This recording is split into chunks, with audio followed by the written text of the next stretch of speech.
पाटिल यादव और आप देख रहे हैं HHS हरियाणा न्यूज।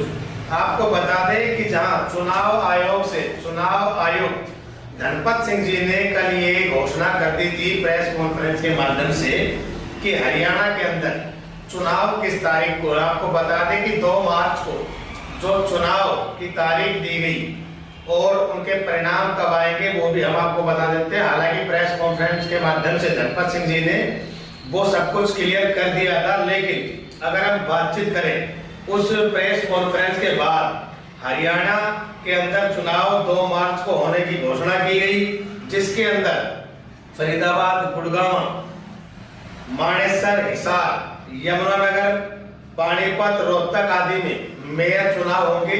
वहीं नगर परिषद के चुनाव भी और नगर निगम के चुनाव भी, नगर पालिका के चुनाव भी सभी हरियाणा में एक साथ होंगे।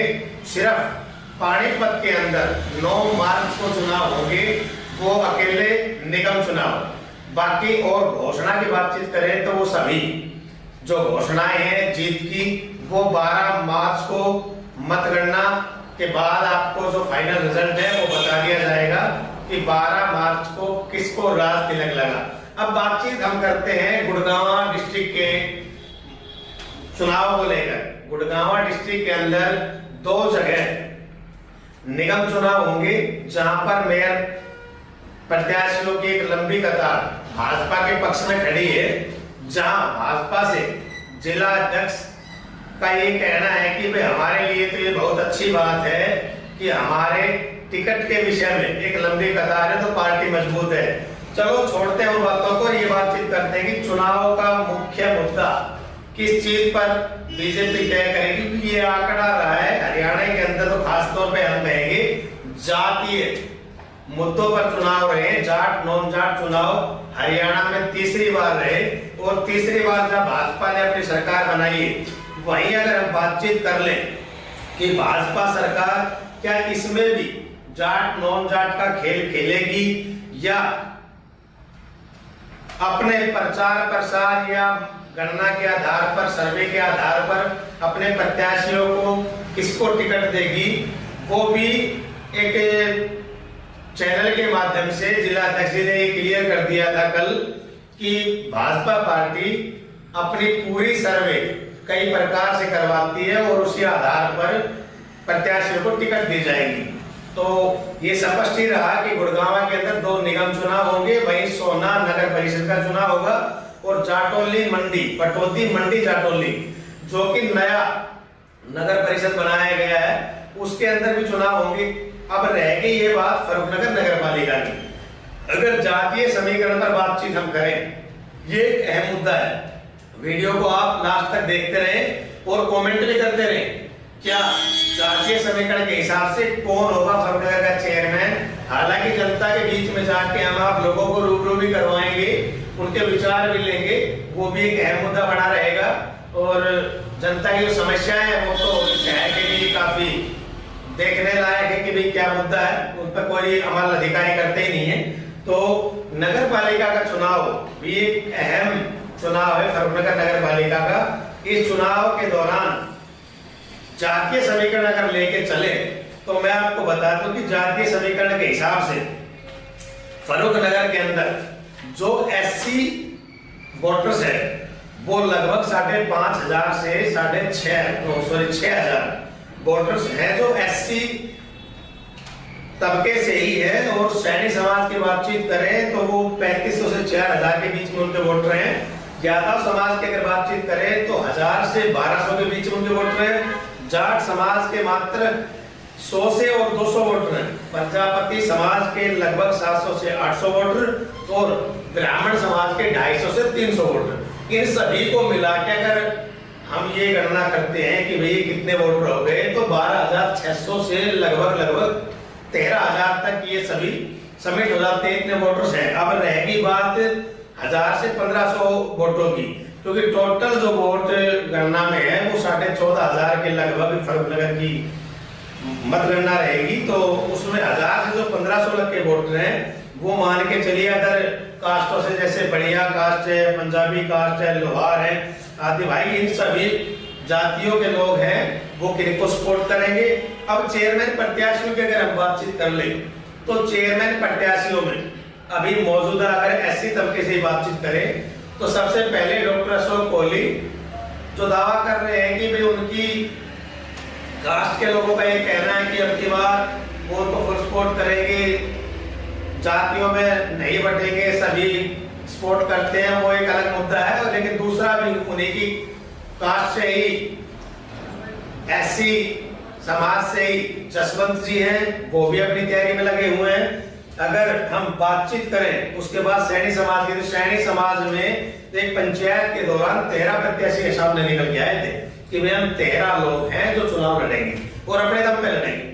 लेकिन बाद में उनकी कोई मीटिंग हुई, सभा हुई, उसमें कुल ही 3 व्यक्ति रह गए, जिनमें चेयरमैन प्रत्याशी कुद्दूराम सैनी जी, बीरबल सैनी जी और मुकेश सैनी जी।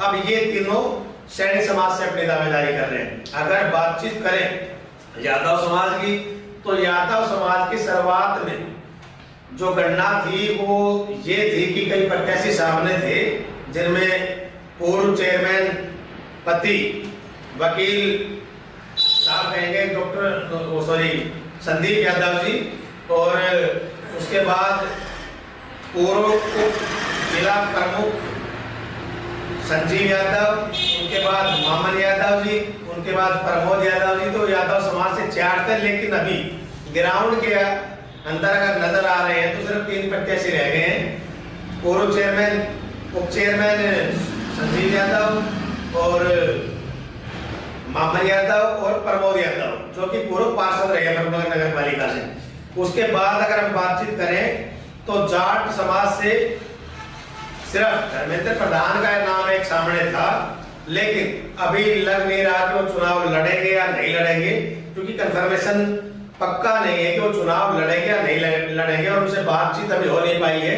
लेकिन उनका कहना था कि मैं चुनाव लड़ूंगा और जीतूंगा, ऐसे दावे उन्होंने काफी समय पहले भी किए थे।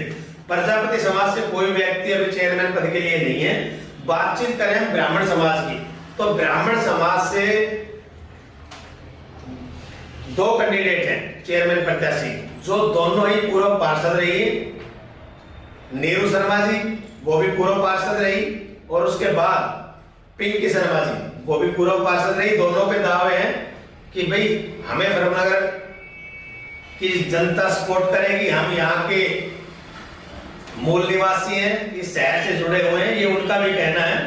तो लगभग जाति समीकरण की बातचीत करें तो कौन किसके साथ रहेगा, किसके साथ नहीं रहेगा, जातियों में अगर बटा तो कौन चेयरमैन बनेगा, अगर विकास के नाम पर बातचीत की तो कौन चेयरमैन बनेगा, या जनता की समस्याएं कौन सुनता है वो कौन चेयरमैन बनेगा, इन सभी बातों पर हम उन सभी प्रत्याशियों से भी आपकी बातचीत करवाएंगे, जनता के बीच में भी जनता की भी बातचीत करवाएंगे आप लोगों से कि भाई वो किसको चुनना चाहेंगे।